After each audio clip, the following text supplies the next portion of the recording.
Hello, welcome. Thank you for joining us. We are just going to give folks a few minutes to come on in because I know people are joining right now at 7 on the dot, or 4 if you're joining us from the West Coast. Please continue to keep yourselves muted. There will be ample time later on in the evening to come off mute and join us. But go ahead, let us know in the chat where you're tuning in from. I would love to know.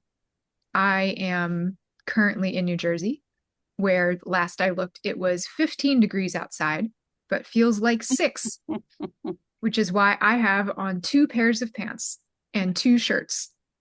And I might be adding more as the night goes on. We will see. We got, yes, someone said Brooklyn, but with a burr in the beginning. That sounds right. Virginia, the Bronx, Miami, Florida. Ooh, jealous. Raleigh, North Carolina, also jealous. Has to be warmer than this. Oakland, Tucson, LA. All right. This is great. Great group. All right. We've got a couple more people joining. People are going to continue to join as we go, which is totally fine. Let's see here.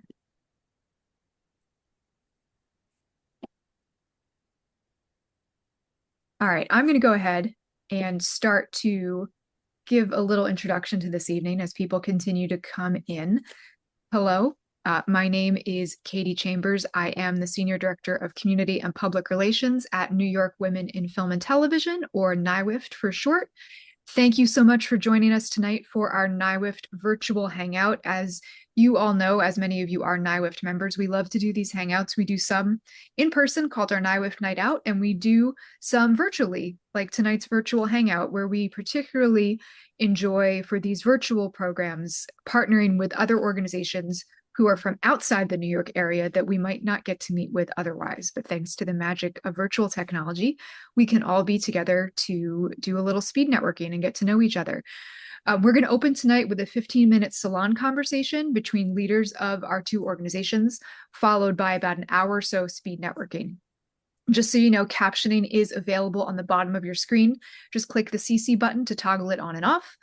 And we're going to be recording this opening salon conversation, and we can provide both a video and a transcript after today. The actual speed networking that happens later will not be recorded.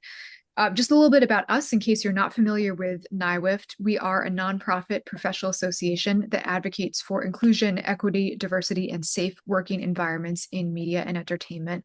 We do this in a variety of ways. We do it through 50-plus professional development networking programs throughout the year for our community to advance women in their careers. We celebrate women's achievements. We advocate for inclusive environments for everyone in media and entertainment, and we preserve and support films by women filmmakers. If you're not a member yet, this is a great opportunity for you to get to know our community, to see what we're all about, see who we are, and we would love to have you join us. We'll share some information about membership later tonight. And we are also very, very pleased to be joined by our partner organization tonight, which is a sister organization in the Women in Film and Television family. We have Women in Film San Francisco Bay Area. Please join me in welcoming Vice President Diane Walsh and Events Committee Chair Darlene DeRose. A little bit about both of them before we get started. During Diane's 20-plus years as a film and TV executive in LA, she developed and produced movies for broadcast and cable TV. She also thrived as director of programming for the Family Channel for 2 years in the late 90s. Moving east, Diane worked as an associate professor and director of the Writing for Film and TV program at the University of the Arts in Philly until she retired in 2019. Since moving back to her hometown of San Jose, she's become VP of WIFSFBA and teaches higher ed TV courses virtually for various universities. And Darlene is a documentary filmmaker, producer, teacher, public speaker, and group facilitator. She owns and operates Shadow Power, a film production company in the San Francisco Bay Area. After earning her MBA at Yale, she worked as a financial consultant for 20 years, founding and operating a nationally ranked company. She views filmmaking as an opportunity to make a positive impact on the world and lives of those around her. Well, Darlene, so do we. So we're glad to have you here. So welcome, Diane and Darlene. We'd love for you to come say hello and tell us a little bit about your organization with San Francisco Bay Area. Thanks so much, Katie, and for inviting WIFSFBA to join you all. This is I think, our third venture into a hangout. Mhm. We're very excited to be back with the NYWIFT community again. Darlene and I are here tonight to share what's been happening in the Bay Area since last year's hangout. It's been a pretty busy and energizing year for us. But first, I'll just say a little bit about WIFSPA. We're a volunteer-driven 501(c) focused on gender equity in film, TV, and digital media based in the Bay Area's creative and tech ecosystem. We empower, promote, and celebrate women in film, TV, and media, hopefully with everything that we do. And we serve about 10,000 plus filmmakers and media makers across the Bay Area. So anyway, we're glad to be here. I'm just going to start off first by talking about something we're very excited about. Last February, we had a town hall where we bring our members together to really hear what it is that they're needing, what would they like to see us do in our programming. And all the members really last year made it clear that they wanted more AI education, conversation, and guidance. Not hype about it, not fear about it, but just really real life info about how the tools are showing up in our industry and how they might be able to embrace them, use them as a tool to support their work. So we talked as a board, we got together and we responded and launched our first initiative, our first AI initiative anyway, empowering women through technology. And the goal, the overriding goal is very simple. We want to ensure that women help lead this conversation in our industry and not just adapt to decisions that are made at higher levels, but that we embrace it in a sense of wanting to be a part of that conversation. And most of our members totally agreed with that. So we kicked it off with two major AI events and focused primarily on new developments in AI, filmmaking, and storytelling. And as you all know, those developments change every day. Something new happening.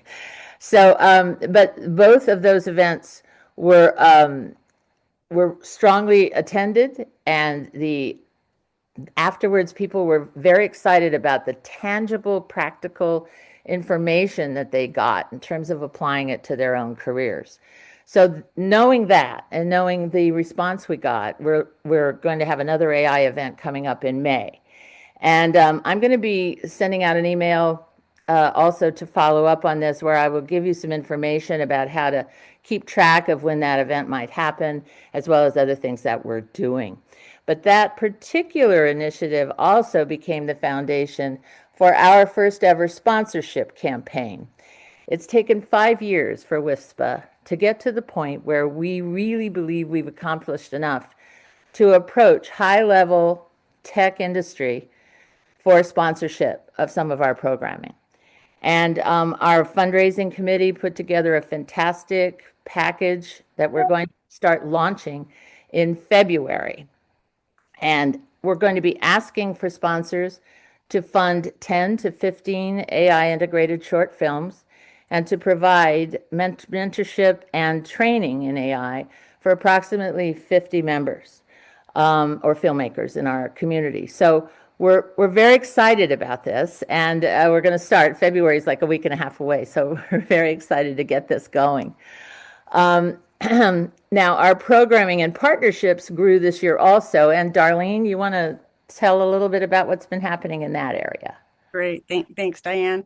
As Diane mentioned, we had a town hall meeting in February of last year and sought some input on what the members really wanted us to be doing. Up until that point, we had pretty much just been deciding on our events based on what individually we were willing and able to produce.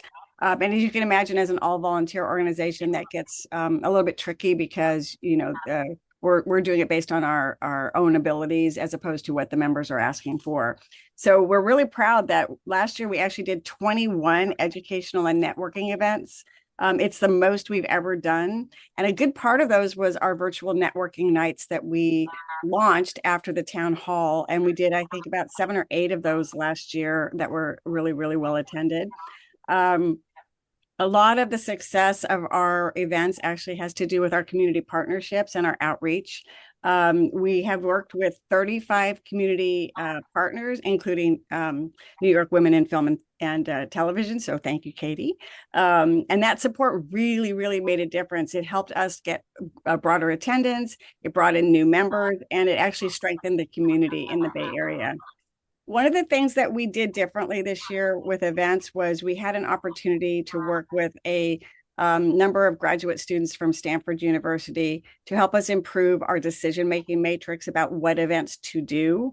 So not only were we doing events that were asked for by our community members, but we were also looking at establishing a matrix so that we were making event choices based on, is it going to bring in the required revenue we need? Does it address the areas that people are asking for? Does it address the areas we think people are, would benefit from? And this is the first year, 2026 is the first year that we've implemented that programming based on the decision matrix, and we were pretty excited about it. Our most popular event, once again, is what we call Pitch a Pro. It's an annual event that is led by our treasurer, who actually happens to also be a screenwriter. And this year, or 2025, it brought together 70 attendees with 10 industry professionals. And it's a phenomenal event where people literally have the opportunity to pitch their ideas to professionals who may be interested in picking up the concept. Several of the pitches actually resulted in material requests. So things did move forward, and the industry professionals we have found have been unbelievably gracious in their input and guidance to our members. So if there's anybody in the room right now that's a writer or producer or a director, think about maybe pitching in June of this coming year. And the last one I want to talk about is we have monthly programming. So we have a script incubator program each month, which brings together playwrights or screenwriters, I should say, as well as actors. The screenwriters get to hear their words being spoken by actual actors, and the actors get to practice. And that's been a win-win. We've really had a lot of success with that. And last but not least, we've had really amazing momentum around regional groups. There's been 2 groups that have met routinely through the year. One in San Francisco itself and one in the East Bay area, east of San Francisco. And those groups have really, they're member run, member organized, member announced, and they've really supported creative connections as well. And I think this is where I hand it back to you, Diane, right? Yeah. And Diane, before you do, if you could just pitch your screen down a little bit. When we did our tech check, we had there you go. There's all of you. I'm okay. There we go. Sorry. Great. And can I just jump before you continue? If I could just jump in a little bit to respond to some of what you guys have been talking about. The AI initiative is so interesting to us at NYWIFT. We did something very similar in our Creative Workforce Summit that we held in September, bringing together some of the thought leaders who are both creatives who are working with AI, and then also some of the tech people themselves to talk about the developments, as well as bringing in some attorneys and some union leaders to discuss really what the fears were among the community. Namely, are the robots going to replace us? Is AI going to take my job? It was interesting to see what came out of it. The answer is not straightforward. The answer is no, we're not going to be replaced. And no, you're not going to lose your job, but it's here either way. So you need to figure out how best to work with it and move forward with it. I'm curious, because we're coming at it from the New York side. Over where you're based in California, it feels like you're a little bit more in the hub of where all of some of the innovation in that Silicon Valley area is happening. So how are you seeing your members working with AI right now? Well, I don't think there's much difference, actually. I think we're all in the same boat. Even though the companies are here, I don't know that they're all that much more accessible. Mm-hmm. We all pretty much get the same information. What we're hoping with this AI initiative as we move forward with it is that we're going to show from a Bay Area perspective, kind of linking our organizations together. Our hope is that we can get more people involved, supporting our initiative, and then approaching again, some of these high-level people, we would love to have a tech summit.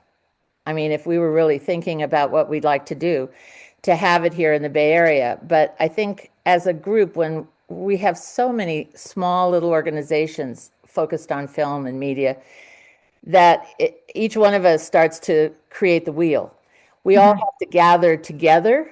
And I think as Power, going to them together and saying, our community would like to hear from you and would like to collaborate with you more. That's our hopeful goal. Mhm. Makes sense.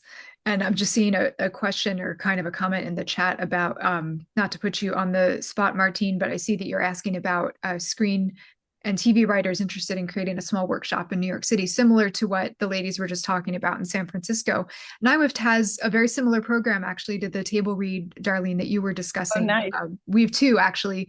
One called the Writers Group that meets, I believe it's every third Thursday of the month virtually, run by Jennifer Wilkoff. That's really a screenwriting workshop and support group kind of setting for members to be sharing their work and getting feedback. And then we also have a new works lab that meets every other weekend on Zoom, formerly in person, now mostly on Zoom, sometimes in person, that brings actors and directors together with screenwriters to workshop some of these pieces live on their feet, and then they go back to give feedback in return. And we found that it's been really valuable for them. So I'm glad to hear you're doing something similar. Did I add something, Katie, to that? Yeah. One of the things that's been really interesting to me personally, and I don't know if Diane has the same sensation, is that our members like the panel discussions, our members like the speakers, but what they want to do is talk to each other. Mm-hmm. They want to work with each other. They want to be sitting in a space where they're like, oh man, you had that problem too? Okay, wow, how did you solve that problem? And so that was why the virtual networking kind of started. And it sounds like you're thinking along the same lines, put people in the room who are creative together and they will problem solve together. Yeah. And that has been, for me, listening to people talk about it, even more valuable than just conveying information. It's sharing information. It has a high level of importance to our group.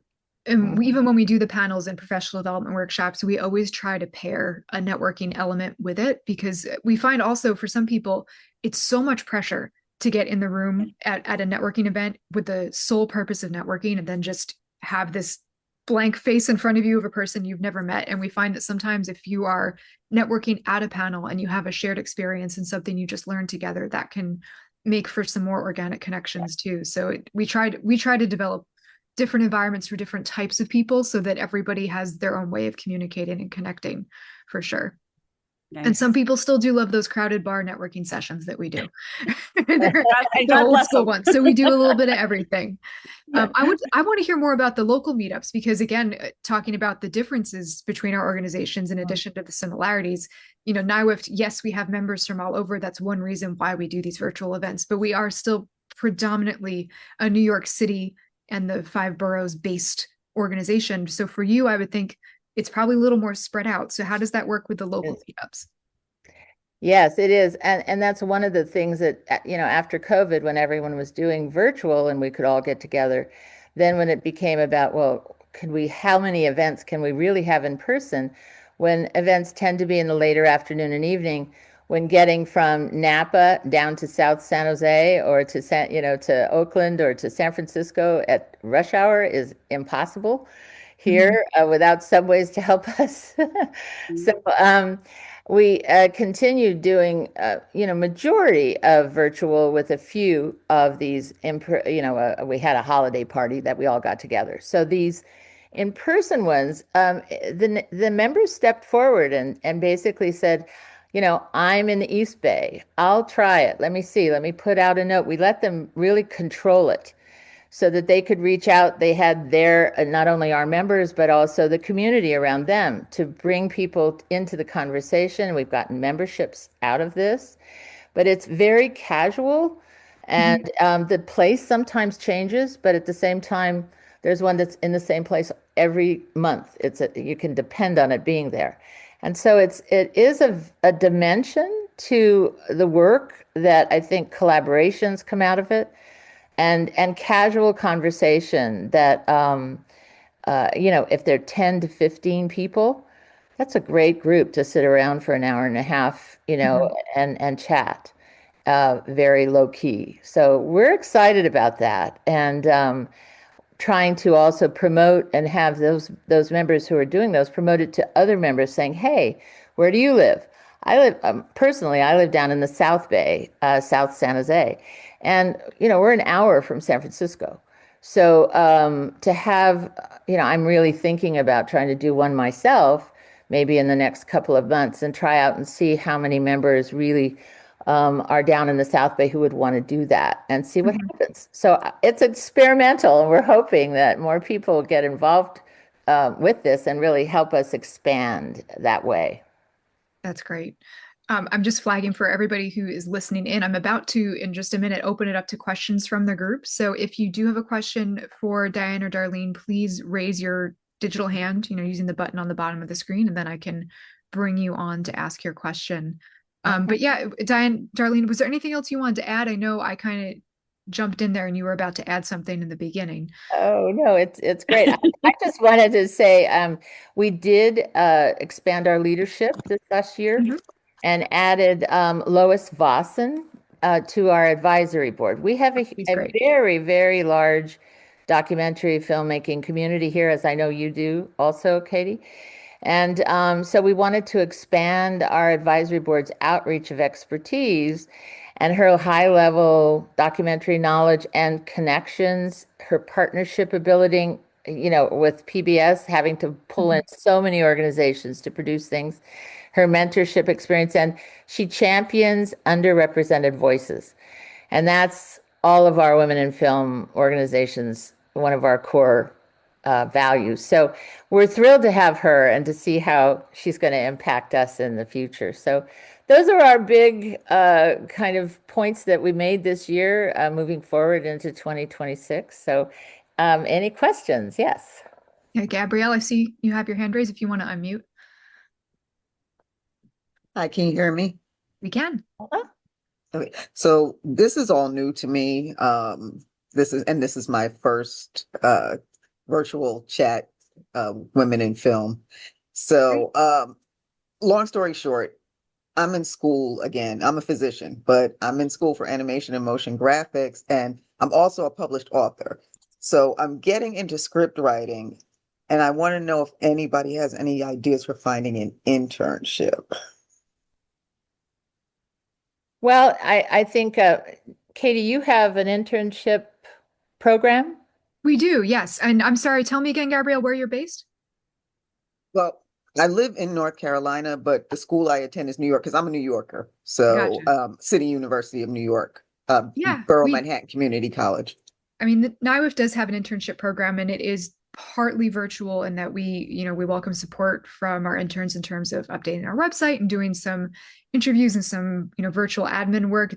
Unfortunately, the best part of our internship is supporting us at events and our events in Manhattan and the surrounding areas. But I would say take a look at our job board, because we do have a job board for entry level positions as well as regular, full positions. The entry level one is open to the public. The full one is for members only. Yeah, I had taken a look at that. And then I was looking, I noticed for your membership though, is you had to have like certain amount of years experience for that? For us, we do. A lot of our events like this one, which is how you're able to join us, are open to the public. But yes, to be a full member of NYWIFT, you do have to have more than 4 years of experience beyond entry level in TV, film, or a related industry. However, we do have something called our Next Wave program, which is open to people who have some experience in the industry, but not quite at that level. It has most of the same benefits. It's honestly at a little bit of a lower price in recognition of the fact that you're early career. So I would say, go to our website, nywift.org/join, and I'll put it in the chat and in the follow-up email tomorrow, and you can learn more about it there. Okay. Thank We you. also, along with NYWIFT, we have a dual membership program too. So you could belong to NYWIFT and belong to WIFSFBA as well, and kind of gain the best from both coasts if that's something that appeals to you. Okay, thank you. I'm gonna go ahead and we have one of our many former interns, Taffy Lashley's in the house with us tonight. Taffy, would you want to come on camera and just talk about the internship program as someone who has been through it? Yeah, thanks for the shout out. Yeah, Also good to shouted see you. myself out in the chat. But yeah, no, the internship is a really great step forward into like meeting many people, like having going to events like these. And one of my favorite things that I did as an intern was volunteer at the Muse Awards. So it's like if you haven't heard of it, it's basically a gala that honors many women in the industry, from like Fran Drescher to who else did we have? We had a lot of people, so it's like hard to even put like names, but we had like a lot of people, and you get to like meet one-on-one with other people in the industry, network, and help out at lots of the socials that we have in person. So if you're in the city, that's great because then you can like go in person a lot. And otherwise, like remotely, you still get to be very involved. I did like a lot of editing, like I edited down some of these like talks as well. So it would be on the website for people to look at in the future. And you get a little feature too, because you get to be a member afterwards to continue networking and being involved. So yeah, highly recommend it. It led me to my job and everything now. So yeah, And what are you doing now, Taffy? I'm a post coordinator for A&E Global Media. That's great. Awesome. That's Congratulations. great. Darlene, you've used volunteers and, they could be interns, but most of them have chosen to volunteer with events. Yeah, we've used volunteers quite heavily. It sort of takes a while to find the volunteers that match the opportunities that we have, but we have 3 or 4 really solid volunteers on the event side who actually prepare the announcements, who post the announcements on social media, who then prepare the event slides for the actual event itself, and who will run the tech for us, the Zoom tech, which includes sometimes breakout rooms, sometimes it includes, other media. And we found that that's given them a really good opportunity to learn what they enjoy. They also, after they work for 3 months, they are free. They get a membership that's free. So then they get connected with the community. So we've had a lot of success with volunteers getting some really interesting skills too. Yeah. Thank you. Rashmi, you want to unmute yourself and ask your question?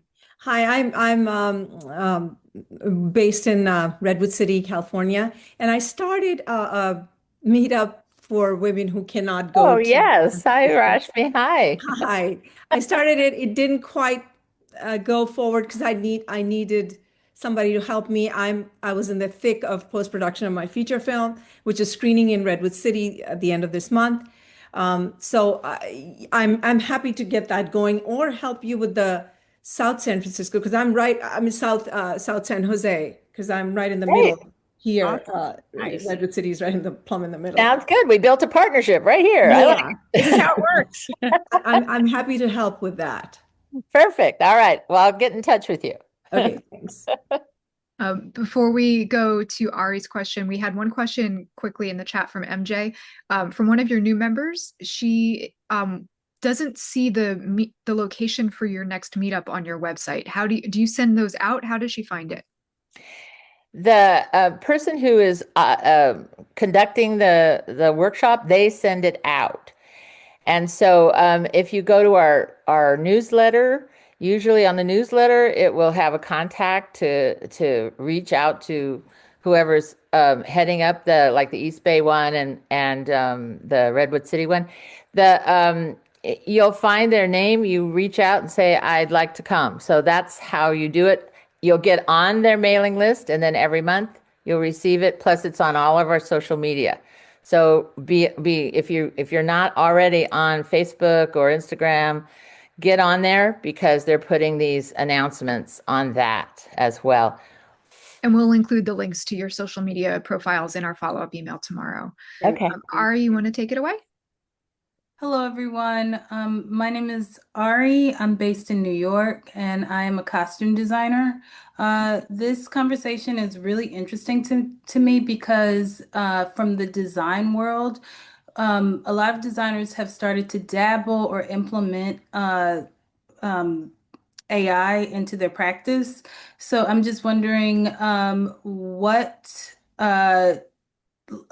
guess, have you guys thought about how design is going to be affected? Has conversations uh, been been started on that front? Well, it's wonderful that you're bringing this up because this is the kind of information that we need. As with this initiative, the two conversations that we had were kind of overriding conversations, touching on several things, but not going into anything really deeply. And so this area and below, the creatives in terms of design, so important. And I think for this next year, this is something that we're going to bring into the conversation and really try to build into our programming and this initiative to follow through, because it's not just about the filmmaker in general or the storyteller, the writer. It's about all the other elements of making a film or making a documentary, making a TV show, whatever that is, we need to support. So thank you for that. That's something that we will begin. And then we'll be, as we develop those particular programs, we'll be posting them on our website. And so stay tuned on the WIFSFBA website for that information. In the NYWIFT Creative Workforce AI Summit, Ari, we did touch on it a little bit in terms of design, because we were kind of doing some specific case studies. We had someone, not a costume designer, but she was a filmmaker, and she worked with a very famous shoe company, and they designed a new sneaker with AI. So it was interesting to hear her take on it. Part of, I feel like, the industry's biggest concern is I know I keep drumming this, but this idea of everyone being replaced. And it was very refreshing to hear that it was designers and artists who were using AI to design the shoe. It wasn't that AI was doing it without them.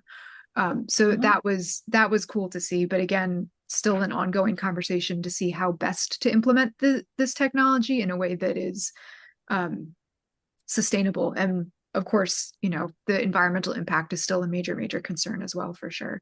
So thank you for bringing that up. In terms of the results of our summit, we are going to have a printed publication that'll also be available online that's coming out in March, that will summarize some of the findings from those events, as well as provide a little bit of a how-to guide and glossary of all the new AI and emerging tech terms. Awesome. Yeah, it's something that both myself as well as colleagues, we've started to implement. Like on my last project, I started to implement it. It's still a little clunky, but yeah, it's just an interesting point in history to be at. Agreed. It is. And that's one of the things Julie Rubio, who is our president, is always saying to us. We need to be in the conversation. Women need to be in this conversation, making sure that as women and in all of our areas, that we have a voice, that we have response to kind of what's happening. And so it's great to hear everyone thinking about this and participating and getting your feet wet. We're all in the same boat. So this is great. And if I could just add one thing, I mean, one of the things that we're finding, and this is not going to be a surprise to anybody, is we have the full range of opinions on AI. There are people who are like, don't get it near me, it's the devil's work, to people who are like, I only want to function with AI, and then everything in between. And to me, the value of the connection is to have everybody be able to share that so we can all learn from each other. So why are some people terrified of it? Why are some people wanting to do nothing more than use it, and something in between? So I just want to throw that we're all finding our way, I think is part of the story. And there's the third version, which is me, who feels both at the exact same time. And I'm Yes. I'm constantly upset and also thrilled, and I don't know what to do. It depends on the moment and what I'm doing and how badly I feel about myself. Trying not to think about the future and our environment and just get my work done. I know we're running a little late on the salon conversation. We have so many good questions. So we have Guni, and forgive me if I'm pronouncing your name wrong, and then Eugene are going to ask questions, and then I'm going to move it over to speed networking. So please take it away. I have a question for Diana. Diana, hi. Hi. Way back, remember me? We had similar conversation on involving tech and filling that gap many years ago at a coffee shop. Yes, But I recall. I wanted to put a smile on Katie's face. I am part of this whole Silicon Valley bubble of new things for many moons, and I've worked for tech for a very long time as a marketeer. There are a little bit over 70% jobs for writers screenwriters for tech AI companies. Mm-hmm. Because AI cannot have the essence of a human being, a tone, that pause, the beat. It doesn't have any of those things. And trust me, I've broken my brain with it a few times. It's really dumb. Um, my direct perspective is I think it's also okay to be afraid of it because it's new technology. Is it going to take my job? I mean, there's no robot in my house cleaning or doing my laundry yet. So I don't know when that's going to happen. So I'm not afraid of it, but I think something new comes. We all get very uncertain about it. So that's just my thoughts. So I can't Thank tell you you. how many times I've had people call me to write stories for them or show them how to prompt their AI for to give the AI a job. Basically, I am being called to get hired as a writer, and it's humbling because I quit tech 2 years ago to become a writer and an improviser, and it's like full circle because now I'm getting calls back to test this thing. So there you go. Diana, I was just wondering, it's been quite a journey to be a writer, and at the end of it, it's like my screenplay is almost complete after 2.5 years. Yes. Congratulations. And thank you. I feel like there's this huge gap still funding from tech into film, especially funding from tech to women in film. There are so many VC firms we have here, and I hear the word a lot lately when I go to some of these startup pitch events where people are literally getting checks just to test the next most ridiculous tech idea. And in screenwriting or in film in entertainment, I don't see that happening, these cohort programs, right? But I found out, thanks ChatGPT, that there are certain VC firms that are doing something called creative funds. It's an equity-based program. And these firms do exist out of Palo Alto, and something to maybe dip into, because I'm at a place where it's kind of scary and I'd love funding and I want to make this film now, get paid as a writer. And I'm, I think, maybe there's room there to communicate with some of these people in the future. Well, we're hoping to do that with our sponsorship program, the campaign that we're doing here. So the creative funds that you're talking about or whatever that program is, I'll reach out to you and talk to you a little bit more about that. Okay? Sure, great. And I'll be glad to share some of these company names with you as well. Appreciate it. Thank you. All right, last but not least, Eugene.